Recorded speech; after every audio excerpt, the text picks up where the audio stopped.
Mheshimiwa Rais, ile kazi ambayo umefanyia Wakenya haijawahi kufanywa katika nchi yetu tena, ya kwamba wasaizi umeandika walimu more than 100,000.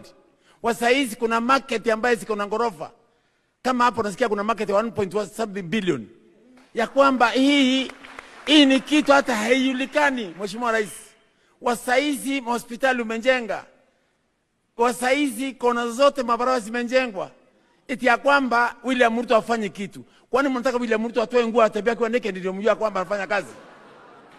Sisi wasaizi tupemberetani. Mheshimiwa Rais, tutasungua Kenya mzima tukikufanyia kazi eti ya kwamba umeweza.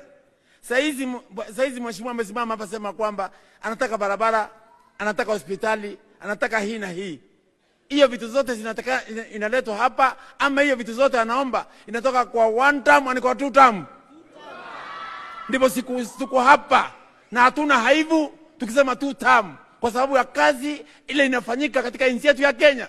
Ukienda kona zote unapata barabara, haija kupatikana. Ukienda kona ile nyingine unapata market, haija kupatikana. Ukienda kona ile nyingine unapata affordable houses, ambaye nilikuwa naona hiyo manyumba katika nchi nyingine tu China. So Mheshimiwa Rais, usisuliwe na mbomu za upepo na samaki ziko nyuma ya kwamba tutasulia sisi. Na niko hapa nikiwa kiongozi kutoka upande wa Meru, eti ya kwamba nakuya kusundia kama Waembu wako two term ama ni one term. Uko wapi? Weka nione, weka nione. Asanteni. Asanteni. Atupembelezani Mheshimiwa Rais. Uko na Simba, uko na watu wako wakupigia ndebe, kwa sababu wewe hauna ukabila wowote. Sisi tukiwa wa Meru na Waembu na Wadharaka tuko kitu kimoja, eti ya kwamba waliopigania uongozi wa nchi yetu ya Kenya namba 1 walikuwa na Waembu, waliingia msituni Mbore, wengine wakaingia kule Kabwana, wengine wakaingia Nyambene, kona zote tukaingia msituni, tukapigana vita vya kutosha, watu wetu wakafa wote. Wakati ule wa kugawa serikali ama wakula, Mwembu aliwekwa kando, Meru kando, Mudharaka kando, Mbere kando, ikawa ni group moja. Eti ya kwamba wakati wa vita Mount Kenya inakuwa Nyazi.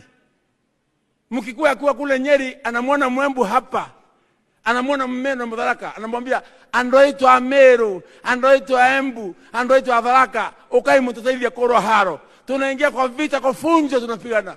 Wakati wakula mlima na mea, ndipo ya kwamba Mheshimiwa Rais, huu mlima umeng'oa. Ndio Embu iko na barabara, Embu iko na stand room, Embu iko na market, Embu imeandikwa kila mtu mpige rais makofi. Mheshimiwa Rais, sina mengi ya kusema, ya kwamba sisi wa Embu na wa Meru na Wadharaka tulisapoti hawa 1960, tukapatia mzee Jomo Kenyatta miaka 15 hatukuongea. Tukampatia Kibaki miaka 10 akuingia kwa kanisa. Tukampatia Uhuru miaka 10 akuingia kwa kanisa. Tukampatia Gachagua miaka 2 akuingia kwa kanisa. Mheshimiwa Rais, wakati umefika Mount Kenya hii simame. Wakati umefika, kwa sababu we mkono wako umepakwa mafuta ya Mungu. Umegusa kijana kutoka Mount Kenya East, Professor Kithure Kindiki. Na mwaka wa 2032 na mwaka wa 2027 Kithure Kindiki wa running mate wako, wewe utakuwa rais. Na ukiwa rais mwaka wa 2032, rais wa kwanza Mount Kenya East atakuwa Professor Kithure Kindiki. Kwa hivyo Mheshimiwa Rais, tunakusupport. Nasema asante kwa mwaliko. Madam Gavana, najua kwamba njapingwa lakini uko sawa, si ndio? Kwa hiyo Mheshimiwa Rais, nasema asante kwa mwaliko, na mimi niko tayari kufanya kazi yako usiku na mchana. Nirudi